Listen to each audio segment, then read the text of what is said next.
Elden Ring is less than 2 days away. We're about to check out a review from IGN. They gave them a 10, and you know they not tossing those around. Click that like button, subscribe to the channel, and see what the hype is all about. Mitchell Saltzman. Absolute ringer of emotion. A fair amount of sorrow for the hundreds of thousands of lost EXP stolen by some of the toughest boss encounters for that battle that I had been stuck on for an hour. But more than anything, I've watched like 3 or 4 reviews. From the many in addition to this, vistas, they all damn near perfect, which is insane, bro. By the frequently harrowing enemies, and by the way in which Elden Ring nearly I think that score is higher than Horizon Forbidden West. Interesting encounter, holy shit, a valuable reward, or something even greater. FromSoftware, dude, the boss fights look nuts. The wild got rolling and runs with it. Creating does have the Zelda vibe. Freedom and exploration above all else, while also somehow managing to seamlessly weave a full-on Dark Souls game into the middle of it. Oh my god! To anyone that Elden Ring ended up as one of the most unforgettable gaming experiences I've ever had. Holy shit! And let me know in the comments if you're playing this on PC or you're playing this on console. I have a PlayStation 5 and I have a PC, obviously, and I'm thinking I'm going to get it on PlayStation 5. Just because it's so much more immersive for me. By grace and are compelled to make the journey to the lands between. But I'm not sure yet. Talk to me. Let me know what you think. That actually means how one might go about doing that, and what the deal is with that giant glowing golden tree are all things. Oh my god! Like other FromSoft games, the grand story is hard to fully digest on a first playthrough, but it's a story that I nonetheless enjoyed trying to piece together for myself. It ended up being the organic side stories that kept me most enthralled rather than the grand overarching plot that credits Game of Thrones' George R.R. Martin as its scenario writer. FromSoft's dude, I just want to say, because I don't want to talk over him, even though this is my fucking show. I'm sorry. I just want to say that after, because I'm currently playing, Seafield and I'm playing Horizon Forbidden West, and that game is amazing. It's a masterpiece. It's beautiful, but it holds your hand. At least right now, I'm playing on like the medium difficulty. I guess not story, but right above that. But anyway, it holds your hand, so it lets you know what you need to do, where you need to go, everything that I like in a game like that, because I'm stupid. So going from a game like that, that's mildly difficult, depending on how you got it, to a Demon Souls like this type game, I say Demon Souls, did you know what I mean? This type of game that gives you no difficulty setting, no markers on the map, no assistance, just drop you in. It's about to be a rude fucking awakening for a lot of people, including myself. Trust me. Characters don't always flag you down or initially want or need anything from you. They're just people with their own agendas and goals, whose stories are impacted based on your own actions or inactions. That was actually kind of refreshing in an open world as fast as this one. And it was always exciting to see a familiar face pop up again later, as I was eager to learn about what brought them to this new part of the world and how. That's crazy. I'm gonna rage so hard. I still hadn't beaten Demon Souls. Quest log or journal, it becomes very easy to forget about certain plot threads and accidentally leave them unresolved by the end. That's a bummer, and open world games right now. Missing out on stories that some of my colleagues have had, but for me it was worth it, because even after 87 hours, I never once felt the open world fatigue that usually sets in when my brain gets overloaded by a map absolutely full of unresolved side quests. Oh shit! Besides, oh my god! Let freedom ring. Word to Martin Luther. That every aspect of Elden Ring's design connects back to, from the moment you set foot in Lindgrave, the first of many with this game regions of the lands between. You are completely okay in a bitch. Wherever you want. And sure, we're gonna be tested for sure. In an open world game, but the way it's handled here is truly extraordinary. If you wanted to, you can be an explorer. Oh my god! Upon hours in just Lindgrave. That looks like dungeon, fighting every boss, discovering shit. What's his name? And leveling yourself up to better prepare for what's next. From Ghost of Tsushima, the final boss. You can follow the light of grace, guiding you toward the main path and the first major dungeon. You know what I'm talking about. Find a hidden path to a new region that's meant for higher levels and completely bypass the first major dungeon entirely. Maybe even steal yourself a cool weapon early while you're there. Again, this is not unprecedented. Dude, I feel sorry for apart from games like Skyrim that provide a similar openness. Other games like Martha is Dead just coming out at the same time. so jumping Smacked. into a later region means you're always dealing with It's a crawfish? making the risk-reward prospect of doing so very real. But perhaps more notably, the way its different areas are connected makes finding these new ones more than a simple matter of choosing a direction and heading towards it. So you can play co-op as well too, right? Like with friends? That takes you through How does that work? Castle, and finding a way around that feels like you've truly discovered a hidden passage or alternate route, which is a super cool feeling not present in most open world games I've explored. You also have more freedom in how you approach combat than any previous FromSoft game. I want that double sword stab shit like that.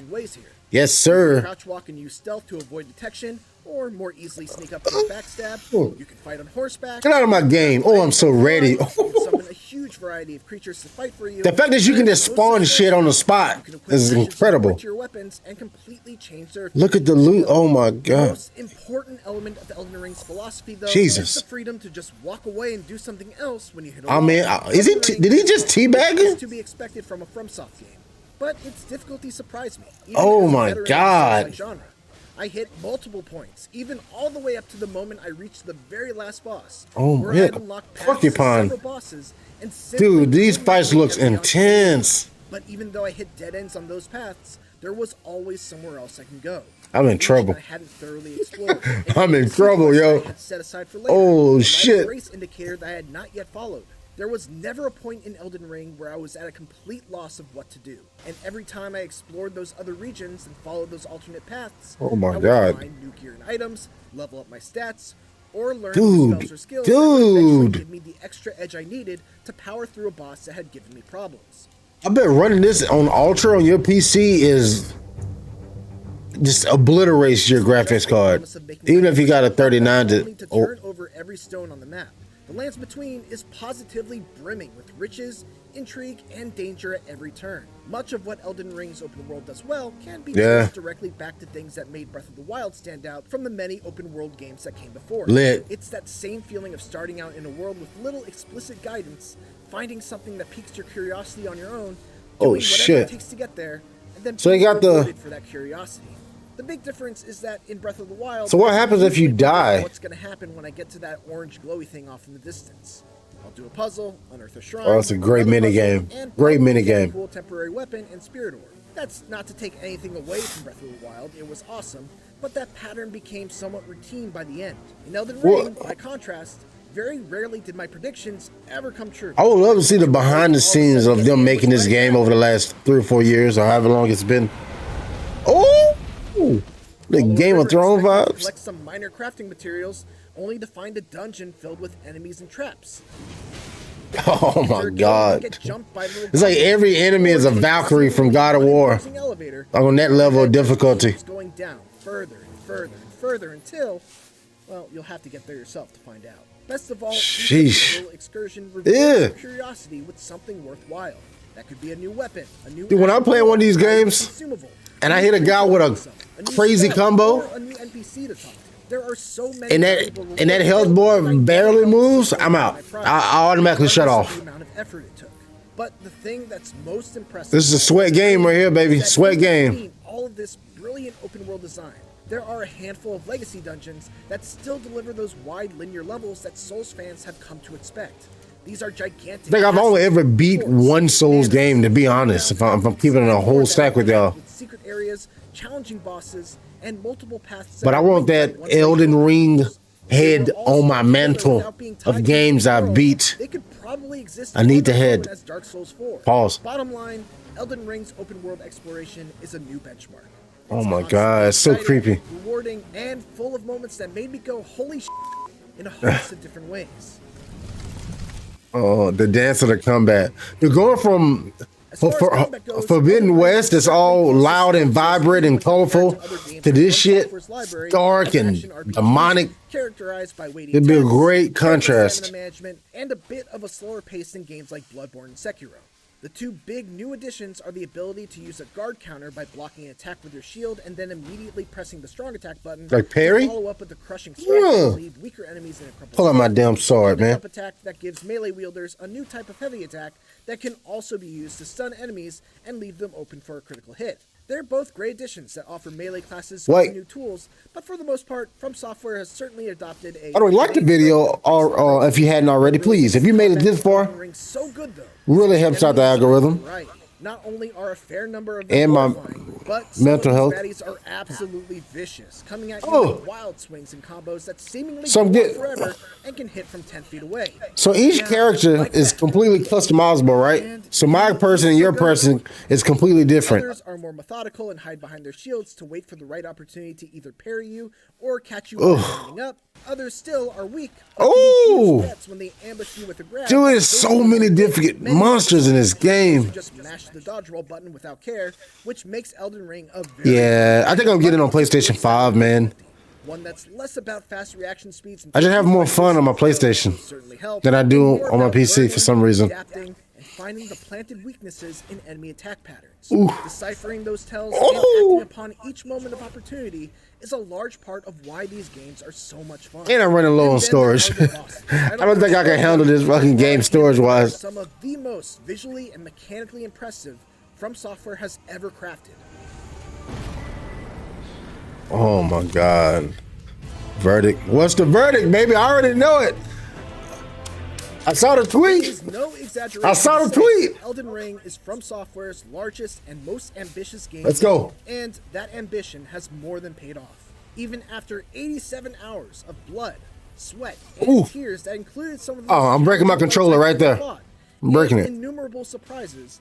There are still bosses that I left on the table, secrets that I've yet to uncover, side quests that I missed out on. Yep. Tons of weapons, spells, and Dude, the skills that flying I horse shit I just and love this for is some all on reason. top of PvP and cooperative play that I've barely been able to scratch the surface of.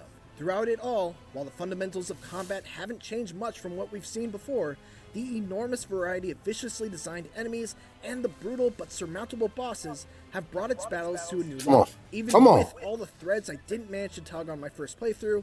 What is he playing on? Did he say it in the beginning? He probably on PC. Can easily be held among the best open world games I've ever played. Like Shit. Legend of Zelda Breath of the Wild before it, Elden Ring is one that we'll be looking back to as a game that moved the genre forward. Reviewed on PC. A 10 masterpiece. For more Elden Ring, make sure to check out the first minutes of the game. And